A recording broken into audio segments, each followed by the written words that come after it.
Welcome to A Knight's Respite, the podcast where Sir Lao Tzu and St. Godric take a break from their duties as knights to share their passion for LARPing and Renaissance festivals. Join us as we explore the world of medieval reenactment, discuss the latest trends in LARPing, and share tips and tricks for making the most of your Renaissance festival experience. Whether you're a seasoned knight or a curious onlooker, A Knight's Respite is the perfect place to discover the magic of medieval times. So grab your sword and shield and let's embark on this journey together. This is A Knight's Respite. Hey everybody, welcome to the first episode of Knight's Respite. I'm Sir Lao Tzu and I'm here with my good friend St. Godric. And today we're going to talk to you a little bit about crafting and kind of introduce ourselves. How's it going, man? Hey, I'm doing well. You doing all right? Yeah, I'm doing pretty well. The weather's been super nice out here in Tucson. And for everybody, I actually just moved from Kentucky all the way out to Arizona. And it's definitely been a big culture shift, but I'm definitely loving this 60, 70 degree weather instead of the inches of snow you guys are getting out east. Yeah, we had ice going out to my car after work today. I had to sit and let it warm up for 20 minutes as getting all the ice off the windshield. So part of the reason why Lao Tzu and I wanted to do this podcast is because we're, good friends, but we both moved. Mm-hmm. He moved to Tucson from Kentucky. I moved from Kentucky to Ohio.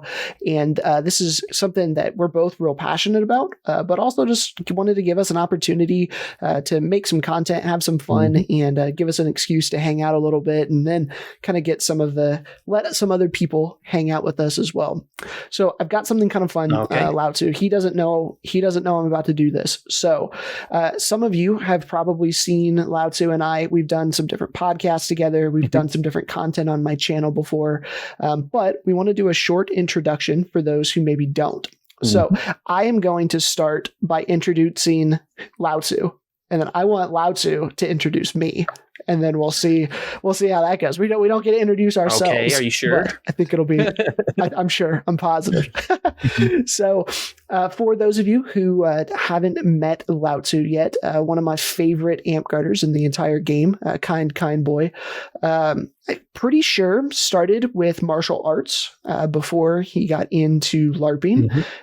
Got into LARPing mainly as a physical activity, physical outlet to try and stay in shape, make some friends, some different connections there. Has been playing for 7 years, 5 years. Gosh, I don't want to admit. It's not as long as a lot of people. I think I started in maybe 2016. So I try not to think about it. Yeah. So been playing for a little bit here. Mainly an Amp-Guarder. Has cross-gamed a little bit of HEMA, a little bit of Dagger here, a little bit of SCA as well. But main game is Amp-Guard. Lao Tzu is a knight of Amp-Guard, from originally knighted in the Kingdom of the Rising Winds, now playing in Desert Winds. Dragonspine. I was close. I get all the Western kingdoms mixed up. Yeah, it's not that far from us.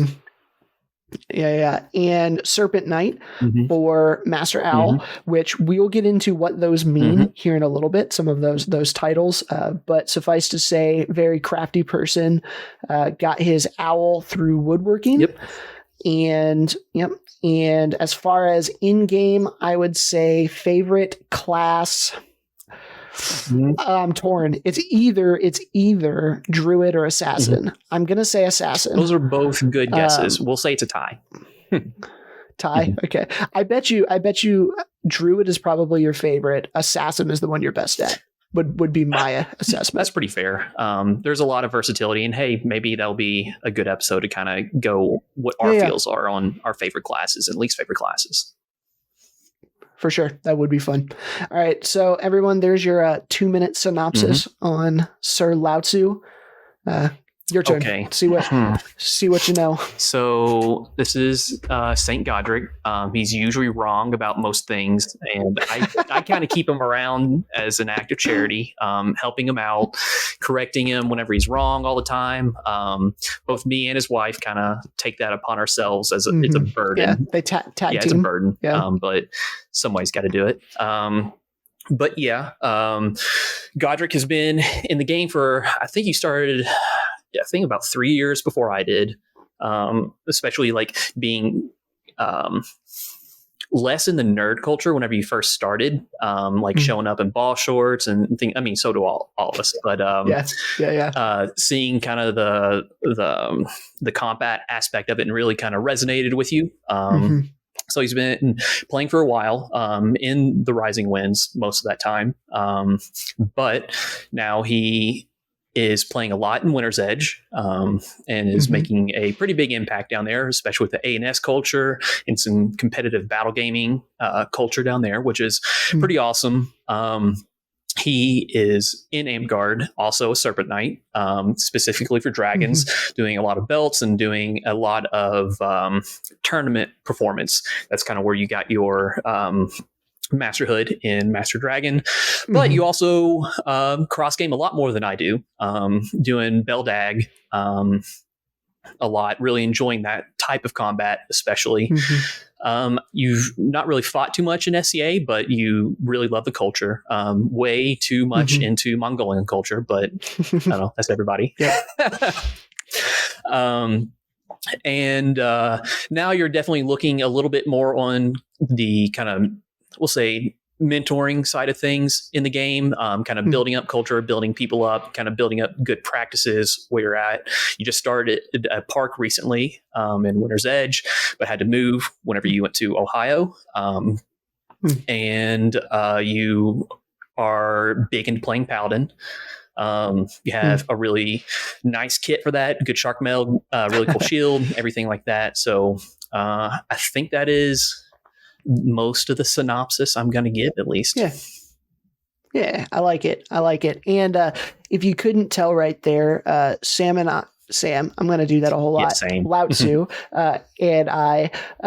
So part of the reason why we wanted to do this podcast, this podcast, is because we get along great, but we disagree on almost everything, and it's super fun, and we enjoy that different aspect of it. And so being able to provide some different perspectives on different things in LARPing and Renaissance fairs and other just general nerdy topics and different hobbies that we both have. And so, I was going to say, I think it's important to be able to kind of show that in the culture, that people can come at an issue with different feelings. I mean, vastly different experiences and different biases, but still be able to come out in a constructive conversation. Like building that culture up is going to be really good. Yeah, absolutely. And today we're starting off with one of the earliest disagreements that I remember having with Lao Tzu. I think it may be the earliest disagreement I had with Lao Tzu. So, but before we get into that, Lao Tzu, if you would set us up when we say A&S or arts and sciences in LARPs in general. What are we talking about? Kind of set the stage for us. Absolutely. It largely comes down to the kind of the crafting scene and the performance scene, more than just about anything else. Less performing science experiments, but I don't know. Sometimes you do that. I actually did a early presentation on the actual science of brewing, because I come from a scientific background and actually started at the University of Kentucky, a brewing club sort of thing with the College of Engineering, where we actually went into the science of that stuff. But anyway, mostly performance stuff and crafting. And that crafting can take a lot of different forms. For me, it's woodworking. That's really what I just decided to pick up and go with it. But there's a lot of people that do metalworking. There's a lot of garbing, so making clothing and things like that, which I know I'm terrible at. There's people that in the performance side do like singing or do explanations on. I remember a really cool presentation at one of the events in Kentucky. Someone did kind of a really in-depth presentation on how to develop RP, especially kind of a little bit more on a tabletop setting, but still applicable to kind of live action role playing, like how to develop. Now, when you say RP, what do you mean? Playing. Yeah, no, good point. Which some games take a little bit more seriously and some don't. But yeah, like explaining this is how you can make your non-player characters, your NPCs, successful, what information you should provide for them, and how to actually actively engage yourself. So the A&S scene can take a lot of different forms, and has different venues as well.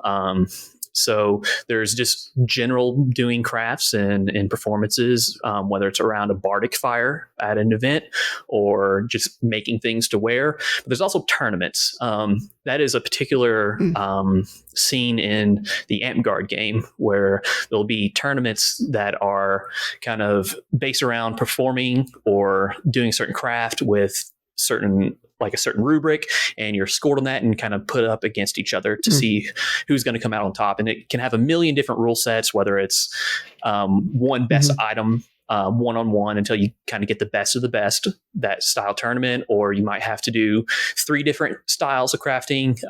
But yeah, it could be a lot of different things. And that's one of the really refreshing sides of the crafting scene in that kind of particular venue is in a lot of places that's not a one-size-fits-all sort of environment that you can just do the same thing every single tournament. You actually have to adapt and kind of think your way through it. So yeah, that's kind of a big rundown. Sure.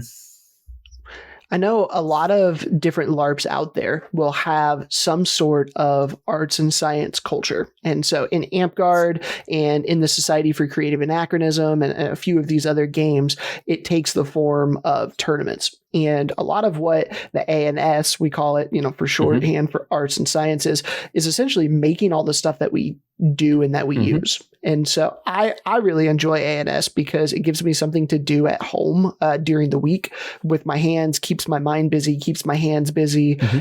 It's a creative outlet. And there are a lot of people like myself who really enjoy the competitive aspect. But then there are a lot of people like Sir Lao-Tzu here who you enjoy the competitive aspect.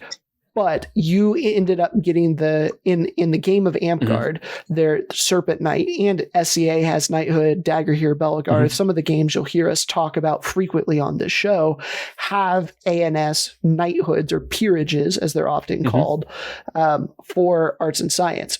And I am one of those, as is Lao-Tzu. And we got there in very different methods. So I love tournaments. I think I am a hyper competitive person in pretty much everything that I do. And the arts and science tournaments are really fun for me. And so I remember Lao-Tzu here, when I show up at his park, he'd been playing for a little bit, but hadn't really entered anything on a kingdom level, hadn't really kind of pursued the competitive end too much. And me coming in, who loves the tournament scene, was like, yeah, you got to do tournaments to be able to get a masterhood, right? If you want to get anywhere in the arts and science stuff, you got to go and you got to win. That's all that matters. And I took that as a challenge. It was that specific sort of mentality is like, I'm comfortable with tournaments and things like that. But knowing that there was a little bit of that kind of, I won't say a culture, but or rumors or anything like that, but like people felt like they had to enter in tournaments to be able to show what they can do and be able to move up kind of these ladder awards. And I wanted honestly just to kind of go for it and go like full send and just go through the whole thing without entering in any tournaments, just to show everyone who, one, that you can do it. And two, there's a lot of people with tournament anxiety, to say, yes, it is possible. There is a venue for you to kind of, like get recognition and things like that. It's going to look different and it has its own particular challenges, but it's not necessary to do tournaments to be seen. Yeah, 100%. I think in what Lao-Tzu said there at the very end is the important part.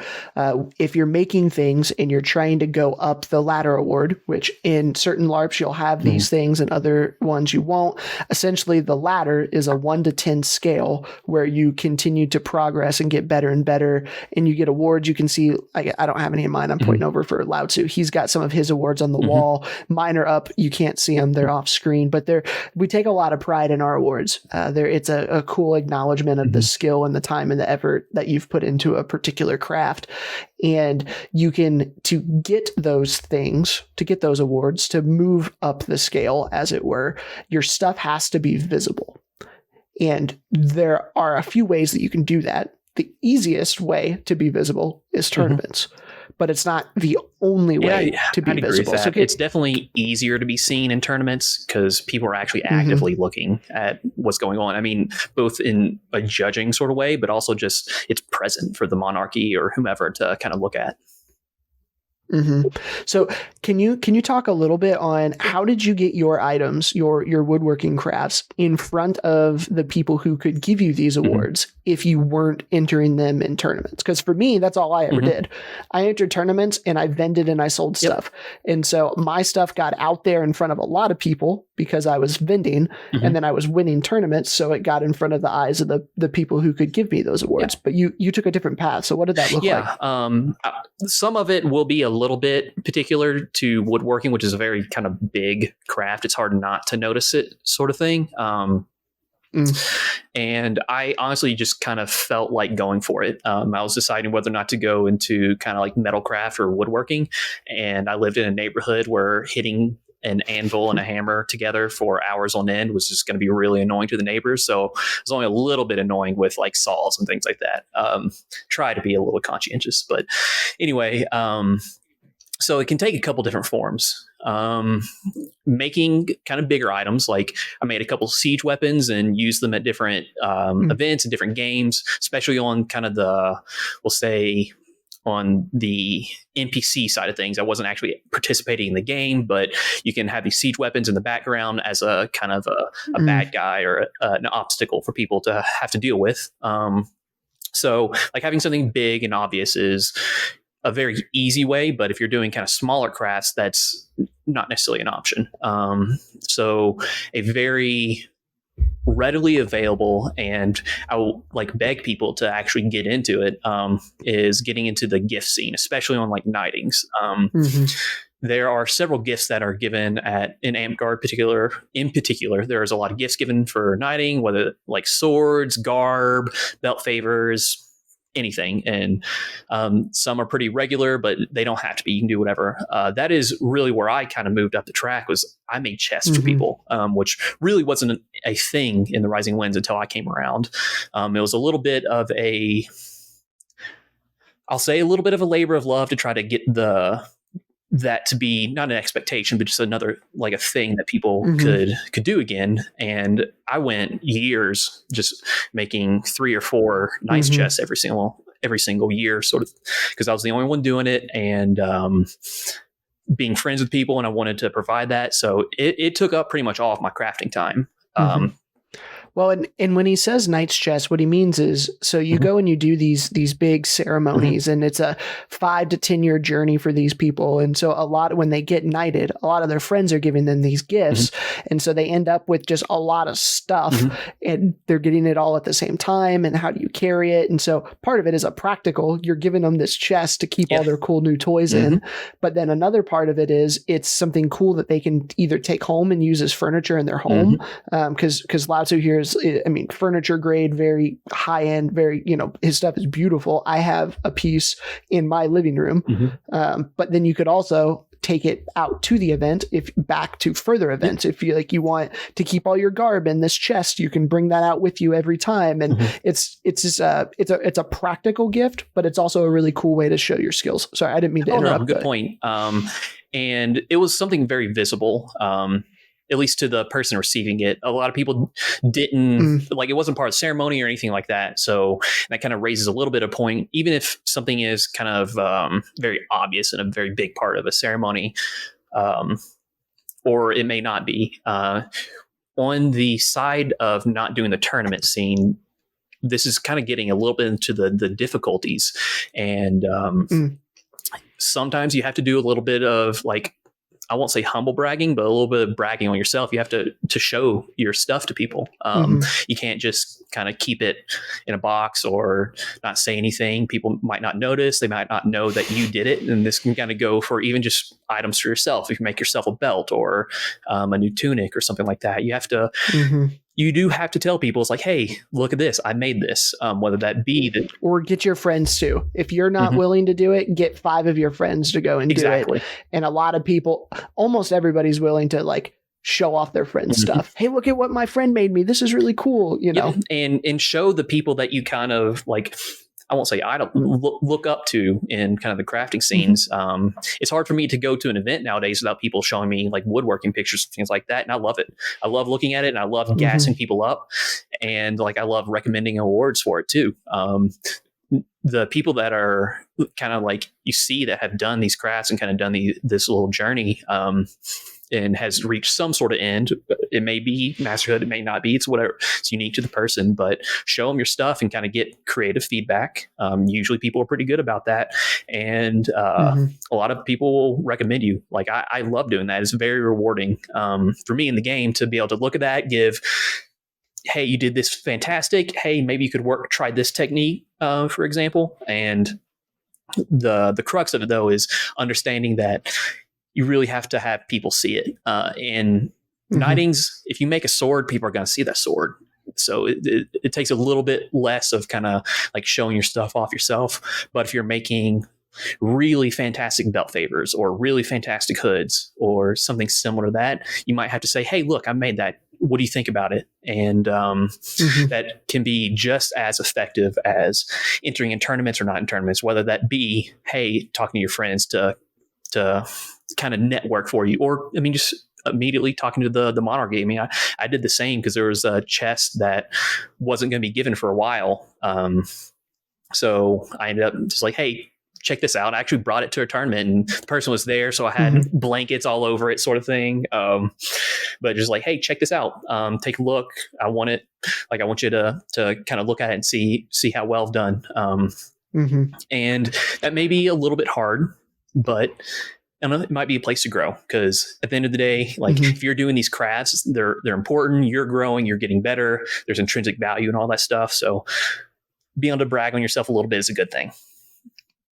And I'll second the giving gifts to your friends who are getting knighted, because that's I'm going to make stuff for my friends anyway, right? I want to. And because they're knighting gifts, they're fancy gifts, I'm generally going above and beyond like the normal stuff that I'm making, because I want it to be special. Like this is for a lot of people, a culmination of a long journey. It's a once in a lifetime type of thing. And so I'm going out of my way to put extra effort into, for me, it was paracord belts. Yeah. And so I got 2 of my 10 awards off of knighting's gifts. And I made them for my friends. They were really cool. They were given at court, so a lot of people saw them. But then your friends who are knights are going to be wearing all their new swag for the next forever. And they brag right? on you, and so 100%. They do, especially it's a free gift, right? And so, and it's by a person that they like and that they enjoy and yada, yada. I think that's huge. It's not always people you like. The person that made my paracord belt, I wasn't a really big fan of. So yeah. Still wear it every week. Yeah, though. I do. Thanks, Godric. Yep. So giving like gifts, knighting gifts, getting your thing out in front of the people who can give you the awards, whether you're doing it or your friends are doing it. And then, so there are a couple of other ways that you can do that too. For me, the way that I got my stuff seen was tournaments. Yeah, let's go into that. And so, so arts and science tournaments in every LARP that I've ever played that has tournaments, periodically, you'll get anywhere between 2 and 4 of these big tournaments a year for the kingdom that you're playing in. And I show up with my items, Lao Tzu shows up with his items, and 10 or 15, 20 other people show up with their items as well. There's generally a rubric. You'll get a grade of 1 to 5 or 1 to 10. It kind of changes, right? Yep. And there are some rule sets, and you get 5 judges that are looking at your stuff. And generally those judges are Serpent Knights or people who are pretty good at the ANS stuff, who know what they're doing. And so if you can impress those people, that's 5 other people that it's good that they can see your stuff. Tournaments. Oh, go for it. Go for it. Well, so like, obviously I've never been on the entering side of things, but I've judged a ton. There was a couple years, that's all I was able to do. Every event I was like, all right, what am I judging today? Especially during the shutdown during the pandemic, doing all the online judging, but I digress. After every single tournament, we would sit down as a group and kind of talk with each other to say like, hey, I'm going to recommend this person. They're at X award or whatever, like I'm going to do it. I recommend you guys do it as well. So the judges often get together and want to try to recommend these people at these tournaments and kind of gas them up. So like, especially if you get a good group of judges that are organized, like it's almost built into the system for them to want to kind of recognize you for what you've done. Yep. And then if you do well, even if you don't win, because a lot of times in these tournaments, a second or third place is still really good.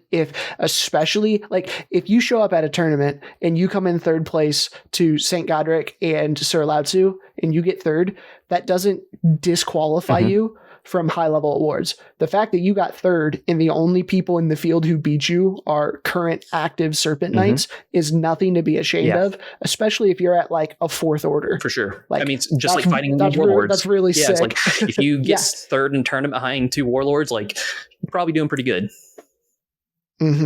Absolutely. And most kingdoms after these tournaments, they'll post the top 3 people who won. They'll also post like the best in show, which is the single item that scored the highest. And sometimes you can win best in show and not win the tournament. It just kind of depends on the rules. And so when they tag them on their Facebook group and in their Discord and all of that, you're getting eyeballs on your stuff as well. And so I hope at the end of this conversation, you can kind of get this idea. It doesn't matter necessarily how you get eyeballs on your stuff, as long as you're getting eyeballs on your stuff. Yeah.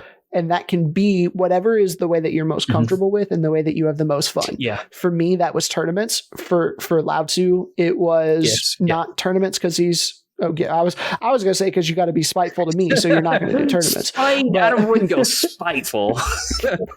Point proved, maybe. Getting eyeballs on your ANS, on your arts and science items is the important goal. Yep. And there are a bunch of different ways that you can do that. Yeah. And so you got to for me, the takeaway on whether it's like tournaments or non-tournaments, you should be proud of your stuff. Like you put a lot of effort into it. So like being active about saying, hey, look at this will go a long way for you. 100%. Well, everybody, that is going to wrap up our first episode of A Night's Respite. We are so glad that you're here hanging out. Our goal is to be publishing these fairly regularly.